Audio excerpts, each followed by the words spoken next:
नमस्कार बच्चों, चले देखते हैं कुछ डायमेंशन फॉर्मूले की और कुछ न्यूमेरिकल्स देख लेते हैं जो आपके काम आएंगे। ठीक है, चलो पहला सवाल देखें। फॉर्मूला है P is equal to a minus x square upon a t, sorry b minus x square upon a t है ना। क्वेश्चन ये है b minus x square upon a t, और जहां पर p हमारा क्या है बेटा, p हमारी पावर है, p is power, x is distance, t is time। ठीक है, देखो अब आप एक चीज बताओ कि आपने पढ़ा हुआ है by PDH, principle of dimension homogeneity पढ़ा हुआ है, सबने पढ़ा हुआ है।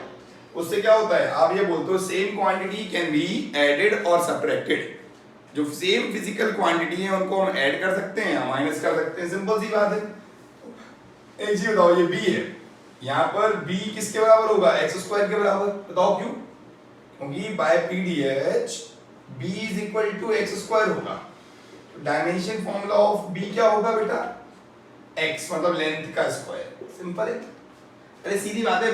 एक्स स्क्वायर में से एक्स स्क्वायर ही तो माइनस होगा, लेंथ स्क्वायर में से क्या माइनस होगा, सोच के देखो, लेंथ स्क्वायर। ठीक है, अब यहाँ बताओ, पावर का डायमेंशन फॉर्मूला आप लोग जानते हो, पावर कैसे निकालते हैं, work upon time, ml2 t minus 3 divided by t, sorry t minus 2 divided by t, ml2 t minus 3, this is 1। Clear है क्या? चलो आओ, डायमेंशन फॉर्मूला ऑफ हमें निकालना है किसका, a का। या पावर का फॉर्मूला रखो पहले, ml2 t minus 3, b square में से b स्क्वायर निकाला, l स्क्वायर में से l स्क्वायर निकाला, l square into at। a की वैल्यू क्या होगी, a की वैल्यू होगी l square upon ml2 t minus 3 into t। ये हो जाएगा, l स्क्वायर से l स्क्वायर हटा दिया, a को ऊपर ले जाओ, m minus 1 t minus 2 का ऊपर जाएगा t2, m minus 1 t2, ये a की वैल्यू आ गई। ठीक है बेटा, ये हमारा a आ गया, ये हमारा b आ गया। तो आपको निकालना है a into b, सिंपल एकदम। a की वैल्यू लिख लो m minus 1 t2 into b की वैल्यू l स्क्वायर, क्या आ गई, m minus 1 l2 t minus 2, sorry t2, m minus 1 l2 t2। ठीक है, ये क्या हो गया हमारा a into b का आंसर हो गया। किसी को कोई भी समस्या हो तो पूछ सकते हैं। चलें आगे चलते हैं, कोई बात नहीं, चलता रहता है ऐसा। चलो सेकंड क्वेश्चन लिखते हैं। सेकंड क्वेश्चन देखो जल्दी से, सी द सेकंड क्वेश्चन। आ जाओ, हटा दें इसको, सिंपल है। आप तो पीडीएच बोलते जाओ, सवाल सॉल्व करते जाओ, प्रिंसिपल ऑफ डायमेंशनल होमोजेनिटी। चलें हटाते हैं इसे, अब देखते हैं नेक्स्ट क्वेश्चन। याद रखो बस डायमेंशन फॉर्मूले का ऑलमोस्ट ये लास्ट वीडियो है, उसके बाद फिर हम चलेंगे मेजरमेंट की तरफ, क्योंकि डायमेंशन फॉर्मूले पढ़ते पढ़ते बहुत सारा क्या हो गया है, समय बर्बाद हो गया है। म्यू इज इक्वल टू, देखो हमारा क्वेश्चन आता है next, mu is equal to a plus beta upon lambda का स्क्वायर। ठीक है, अब ये हमारी इक्वेशन है, इसे बोलते हैं कॉचीज फॉर्मूला। क्या बोलते हैं, कॉचीज फॉर्मूला बोलते हैं। ये रिलेशन है किसमें, वेवलेंथ में और रिफ्रैक्टिव इंडेक्स के बीच में। आपको क्या निकालना है, find dimensional formula of a and b. ठीक है, आसान सी चीज है। एक चीज बताओ, रिफ्रैक्टिव इंडेक्स है तो ये भी क्या होगा, रिफ्रैक्टिव इंडेक्स, ये भी क्या होगा, रिफ्रैक्टिव इंडेक्स। सही है, रिफ्रैक्टिव इंडेक्स में रिफ्रैक्टिव इंडेक्स जोड़ते तो भैया क्या बनता है, रिफ्रैक्टिव इंडेक्स बनता है। ये आप जानते हो रिफ्रैक्टिव इंडेक्स क्या होता है, रिफ्रैक्टिव इंडेक्स है, ये लैम्डा है वेवलेंथ, ये होता है डायमेंशनलेस, m0 l0 t0। तो रखो यहाँ पर, तो डायमेंशन फॉर्मूला ऑफ ए कितना होगा, m0 l0 t0। ठीक है क्या? नेक्स्ट देखो, अब ये बताओ, ये म्यू है किसके बराबर हो जाएगा, mu is equal to b upon lambda square. तो बी की वैल्यू क्या होगी, म्यू लैम्डा स्क्वायर।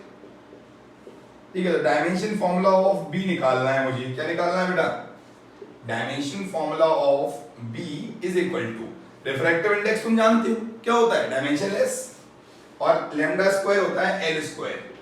क्या आ गया इसका, ये हमारा हो गया इसका आंसर। बहुत ही छोटे छोटे सवाल है बच्चों वाले। ठीक है, देख लिया second question, this is the question number 2। चलें क्वेश्चन नंबर 3 देखते हैं बेटा। आ जाओ क्वेश्चन नंबर 3 देख लेते हैं जल्दी से। समझ में आ रही है, रैपिड फायर चल रहा है तो एकदम, आप प्रैक्टिस कर लोगे तो आपको भी ऐसे लगेगा। देख हटाते हैं इसे। अब हम एक इक्वेशन दे देते हैं, y equal to a sin omega t minus kx। देखो ये इक्वेशन है हमारी, third question, y equal to a sin omega t minus k x. y बताओ क्या है, y मेरा डिस्प्लेसमेंट है, ठीक है, पहले समझ लो इक्वेशन की, वेव की इक्वेशन है, a मेरा एम्पलीट्यूड है, ठीक है बेटा, और ओमेगा क्या है मेरा, ओमेगा मेरा एंगुलर वेलोसिटी है, ओमेगा क्या है मेरा, एंगुलर वेलोसिटी, एंगुलर फ्रीक्वेंसी बोल दो, एक ही बात। देखिए नेक्स्ट, के क्या है मेरे पास, प्रोपोगेशन कांस्टेंट, क्या बोलते हैं, प्रोपोगेशन कांस्टेंट, ये सब पढ़ोगे अंदर 11th क्लास में, वेव में पढ़ोगे, ऑसिलेशन वेव में। और x क्या है मेरा, डिस्टेंस है। निकालना क्या है इस क्वेश्चन में, आपको फाइंड करना है ओमेगा और k का dimension formula, find dimension formula of omega and k, ठीक है, ओमेगा k का डायमेंशन फॉर्मूला निकालना है। एक चीज बताओ, मैंने आपको बोला था कि ट्रिग्नोमेट्रिक रेशियो का डायमेंशन फॉर्मूला नहीं होता, ट्रिग्नोमेट्रिक रेशियो आर डायमेंशनलेस। कैसे होते हैं बेटा, they are dimensionless, they are dimensionless. इसका मतलब ओमेगा टी की वैल्यू कितनी होगी, 1। जब डायमेंशनलेस मतलब 1 मतलब m0 l0 t0। ओमेगा का डायमेंशन फॉर्मूला क्या होगा, w 1/t, this is t - 1। Simple एकदम, आता है एग्जाम में 3 मार्क में। देन बाय pdh बोल देना, बाय pdh। याद देखो, एक चीज बात समझो, शॉर्टकट आप मत लिखना, ठीक है, मैं लिख रहा हूं क्योंकि मैं तो टीचर हूं, ठीक है, आप अपनी स्थिति समझते ही हो, तो आप क्या करना, आप लिखना प्रिंसिपल ऑफ डायमेंशनल होमोजेनिटी। अगर मान लो टीचर को चिड़ा वड़ा फंस गया तो फालतू नंबर काट लेंगे। देखो आप देखो, डायमेंशन फॉर्मूला ऑफ, मैं मान लो एक चीज बताओ, kx की वैल्यू क्या हो जाएगी, 1, ये भी डायमेंशनलेस है, ये भी डायमेंशनलेस है, kx = 1, तो डायमेंशन फॉर्मूला ऑफ k क्या होगा, 1/x, दिस इज l - 1, ठीक है, तो डायमेंशन फॉर्मूला ऑफ k क्या हो गया, l - 1, dimension formula of omega क्या हो गया, t - 1 हो गया। ये तीसरा सवाल अच्छा लगा क्या, चलो अगला सवाल देखते हैं, क्वेश्चन नंबर 4 देखें। बात समझ में आ रही है, छोटी छोटी सवाल है बच्चों वाली, अगर आपने सच्ची में फोकस किया है मेरे पढ़ाने पर स्टार्टिंग से तो आपको आ रहा होगा, और जिन्हें नहीं आ रहा है वो पुरानी वीडियो फिर से एक बार देखिए, मुझसे कंसल्ट करें, जरूर आएगा। चलो क्वेश्चन नंबर 4, इस focus on the next question. Question ये है, h = 2s cos theta upon r rho g। ये जब हम सिलेबस पढ़ाएंगे तो अंदर आपको फॉर्मूला मिलेगा, इसको बोलते हैं एसेंट फॉर्मूला। क्या बोलते हैं, जब भी किसी कैपिलरी ट्यूब को, कैपिलरी ट्यूब मतलब तो बहुत ही पतली सी ट्यूब होती है, बारीक सी ट्यूब, हेयर जैसी, पानी में डिप करते हैं तो उसका लेवल क्या करता है, राइज करता है। वो क्यों करता है, वो तो अंदर फिनोमेना है। तो ascent formula, rise of liquid in capillary tube, उसका फॉर्मूला है। आपको क्या चेक करना है, check correctness, check correctness, correctness check करनी भैया। देखो ये बताओ, ये h क्या है, हाइट है, s सरफेस टेंशन है, थीटा एंगल है, r रेडियस, डेंसिटी, ग्रेविटी। देखो हाइट का क्या होता है, लेंथ, 2 कांस्टेंट है, हटा दो। सरफेस टेंशन का होता है mt - 2, cos थीटा का डायमेंशन फॉर्मूला होता नहीं है, लेंथ का l, डेंसिटी ml - 3, और इसका lt - 2, ठीक है, चेक करो, m से m कैंसिल, t - 2 से t - 2 कैंसिल, l2 से l = 1/l की पावर 2 × l की पावर -3। l ये यहाँ पर एक l माइनस बचेगा, ऊपर जाके l हो जाएगा, तो क्या हो गया, फॉर्मूला इज करेक्ट। फॉर्मूला कैसा है बेटा, दिस फॉर्मूला इज करेक्ट। देखो भैया आपको तो पता नहीं है करेक्ट है न्यूमेरिकली, बट मैंने ड्राइव किया हुआ है, तो फॉर्मूला कैसा है, करेक्ट है numerically as well as dimensionally, ठीक है। चलो अगला क्वेश्चन देते हैं, क्वेश्चन नंबर 5 देखो। क्वेश्चन नंबर 5 की हम बात कर लेते हैं थोड़ी सी। 5 ये है हमारा, E = b - x²। अभी किया था ऐसा सवाल तो हमने, AT, E यहाँ पर एनर्जी है, x डिस्टेंस है, t टाइम है, डायमेंशन फॉर्मूला निकालना है किसका, A/b का। सिंपल है, बाय pdh, क्या समझ रहे हैं, by principle of dimensional homogeneity, dimension formula of b = x² है, मतलब l², ठीक है। और देखें अब बताओ, ये एनर्जी का डायमेंशन फॉर्मूला समझते हो, ml2 t - 2। ये बताओ l² में से l² निकालेगा तो क्या बनेगा, l² × AT। A की वैल्यू क्या होगी, L square upon ML square T minus 2 into T. इससे काट दिया, इसको ऊपर ले जाओ, M माइनस 1 T माइनस 1 का ऊपर T1। अब A अपॉन B निकालना है। क्या मजाक वाले सवाल। देखो A अपॉन B, A कितना है मेरा, M minus 1 T1 upon L2, M minus 1 L minus 2 T1। ये मेरा क्या आ गया बेटा, ये मेरा आंसर आ गया है। क्या आ गया है, दिस इज द आंसर। कोई दिक्कत यहाँ तक, ये A अपॉन B आ गया। ये हो गए मेरे 5 सवाल। कितने सवाल हो गए, 5 सवाल। देखें अगला छठवां सवाल देखते हैं। छठवां सवाल ये वाला तुम ट्राई करना, ठीक है। P इज इक्वल टू, हटा दें इसको, ये 5 क्वेश्चन कराए, बहुत ही सरल सवाल है। देखो हटाते हैं इसे। ऑनलाइन और ऑफलाइन दोनों ही मोड में चल रहा है सब कुछ, तो इसलिए आप लोग प्लीज ध्यान दें और पढ़ें। तो अब हम बात कर रहे हैं, ये क्वेश्चन मैंने आपको दे दिया है, आप क्वेश्चन नंबर, ठीक है, 4, 5 जो भी नंबर हो आप नंबर देख लेना, मुझे नंबर याद नहीं रहा अभी। तो P is equal to A minus x square by b t. यहाँ पे P क्या है, प्रेशर है, X डिस्टेंस है, और T क्या है मेरा, T मेरा टाइम है। Find dimension formula of A and B। ये आपके लिए होमवर्क में है, आप होमवर्क करना है इसका। आसान है, A का हो गया L स्क्वायर, इसका निकाल लेंगे। चलो तो होमवर्क दे दिया ये वाला। अब देखो आपको एक क्वेश्चन देते हैं, जाओ कि मेरा डेरिवेशन वाला क्वेश्चन दे देते हैं, जाओ एक कि time period of a pendulum, pendulum नहीं, velocity of a wave, velocity of a wave, velocity of a wave depend on किस पे डिपेंड कर रहा है, lambda rho g, lambda rho g. Velocity है किसी वेव की, वो डिपेंड कर रही है उसकी वेवलेंथ पर, डेंसिटी पर, ग्रेविटी पे, A B C। चलो वेलोसिटी का डायमेंशन फॉर्मूला क्या होता है बताओ। वेलोसिटी का होता है m0 L1 T0, sorry LT minus 1 होता है। अरे वेलोसिटी स्पीड की बात है, कि वेवलेंथ का L की पावर A, ml माइनस 3 की पावर B और LT माइनस 2 की पावर C, ठीक है क्या। तो कंपेयर कर लेते हैं by equating power m0 is equal to mb। तो b क्या हो गया बेटा मेरा, b हो गया मेरा 0, मतलब ये वेवलेंथ पर डिपेंड नहीं करता। अब आ जाओ length 1, length a minus 3b plus c, और b को हम रख देंगे 0, तो क्या हो जाएगा a plus c is equal to 1, ठीक है। अब आ जाओ t की power minus 1 is equal to t की power minus 2c, c is equal to 1/2, a is equal to 1 में से 1/2 निकालो 1/2। आपको एक बात समझ में आ गई, जो वेलोसिटी है वो प्रोपोर्शनल है किसके, k। देखो पहली वैल्यू क्या, लैम्डा, लैम्डा की पावर 1/2, डेंसिटी की पावर 0, ग्रेविटी की पावर 1/2। तो velocity is equal to k, sorry equal to में क्या आएगा, under root lambda g. This is the formula for velocity. किसका फॉर्मूला है बेटा, ये मेरे वेलोसिटी का फॉर्मूला है। कोई दिक्कत इसमें तो बताएं, आसान सा सवाल है, जल्दी देखो। अगला सवाल देते हैं फिर, ठीक है। चलें हटा दें इसको, चलें अब देखते हैं 8वां सवाल देखते हैं, जाओ हटा दे बेटा। चलो ये एक चीज समझो, अगर तरीका समझ में आ गया होगा तो सवाल अपने आप ही क्या हो जाते हैं, सॉल्व हो जाते हैं। और मेथड समझ में नहीं आया तो दिक्कत है भाई, तो फिर आपको बैक टू बेसिक्स जाना पड़ेगा।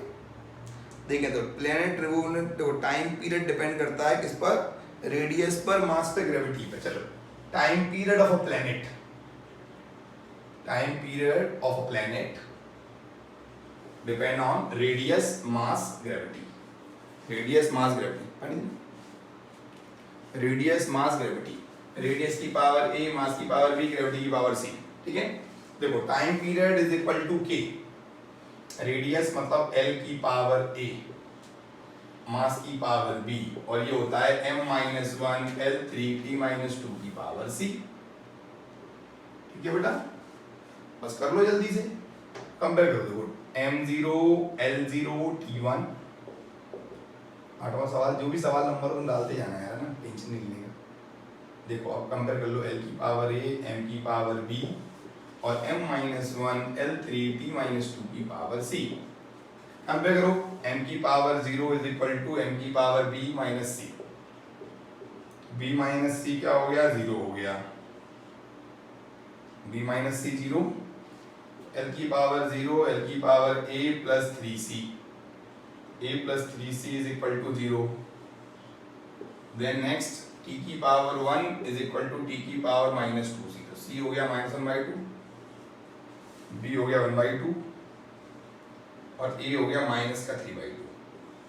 ठीक है बेटा, अब कंपेयर करो, t is equal to k m की पावर r की पावर -3/2, m की पावर 1/2 और कैपिटल G की पावर -1/2। ठीक है, तो माइनस वाले नीचे ले जाओ, t is equal to k m upon r cube g का अंडर रूट। ये आंसर आ गया। चेक कर लो, बिल्कुल सरल सवाल है। ये फॉर्मूला केपलर्स ने दिया था। किसने? केपलर्स ने। पढ़ोगे ग्रेविटेशन, जब पढ़ेंगे तो अंदर चलेंगे। ठीक है, गलती की है कुछ क्या? चेक करो, एक बार चेक करो जल्दी से। c -1/2 है। ओ मिस्टेक। देखो, तो c a 3/2 हो गया, c -1/2, b 1/2। तो अब गलती हुई है भाई। देखो a की वैल्यू 3/2 है, मतलब ये ऊपर हो जाएगा r³ और m की वैल्यू कितनी है? r³ और m ऊपर आएगा और नीचे आएगा g। चेक कर लो, कुछ मिस्टेक हो गई बाई चांस। क्या हो गया? r³/gm। मेरे ख्याल से m -1/2 होना चाहिए b की वैल्यू, c की वैल्यू 1/2। अरे यार, ज़्यादा जल्दबाजी में गलती हो जाती है। प्लीज़ आप भी थोड़ा जल्दबाजी कम करें और सलीके से सवाल सॉल्व करना, तो आंसर आ जाएगा। पुट कर लो सही से यार, बिल्कुल सरल है। कैलकुलेशन मिस्टेक अगर आप कर रहे हैं तो एक्सीडेंट टाइप का है, अदरवाइज कॉन्सेप्ट में मिस्टेक नहीं होनी चाहिए। ठीक है बेटा, चलो आगे देखते हैं। तो इतने ही सवाल करने थे हमें, 8-10 सवाल हो चुके हैं। बाकी आपका एक चीज बता देते हैं आपको, लास्ट चीज जो बहुत इंपॉर्टेंट है, जो है मेरे लिमिटेशन ऑफ डायमेंशनल एनालिसिस। ठीक है, वो बता देते हैं, वो काम आएगा आपके। चलो हटा दें इसे। ठीक है, अब पढ़ते हैं हम limitation of dimensional analysis. Dimension analysis की क्या है? कुछ लिमिटेशंस हैं। Limitation of dimensional analysis. Limitation आपको पता है, बात की है बीच में dimensional analysis. Limitation of dimensional analysis में पहला लिमिटेशन क्या है? We can not find the value of constant. We can not find value of constant. Constant की वैल्यू फाइंड नहीं कर सकते। ठीक है, second point, when physical quantity depend on more than 3 physical quantity, it do not work when a physical quantity depend on more than 3 quantity, depend on more than 3 quantities, ठीक है। Third point जल्दी से note करें, याद रखो, सम और difference वाला formula derive नहीं होता। We can't derive the formula for sum और difference. It do not give numerical correctness. इससे न्यूमेरिकल करेक्टनेस का पता नहीं चलता, सिर्फ डायमेंशनली करेक्ट मालूम चलता है। ठीक है, लॉगरिथम और it do not derive formula which use trigonometry, log, exponential, etc. ठीक है, ये नहीं हो सकता। लास्ट,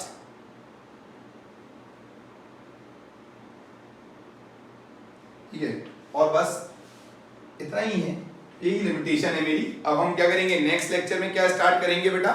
मेजरमेंट शुरू करेंगे। अब क्या स्टार्ट करेंगे? हमने डायमेंशन एनालिसिस को खूब सारा टाइम दिया, आपने भी उसको यूज किया है। अब हम मेजरमेंट शुरू करेंगे। मेजरमेंट में पढ़ेंगे एरर। क्या पढ़ेंगे? Accuracy, precision, least count, significant figures, ये सारी चीजें क्या करेंगे हम आगे वाले लेक्चर में कंटिन्यू करेंगे। थैंक यू एवरीवन, बाकी क्लास अटेंड करते रहें और पढ़ते रहें। Thank you.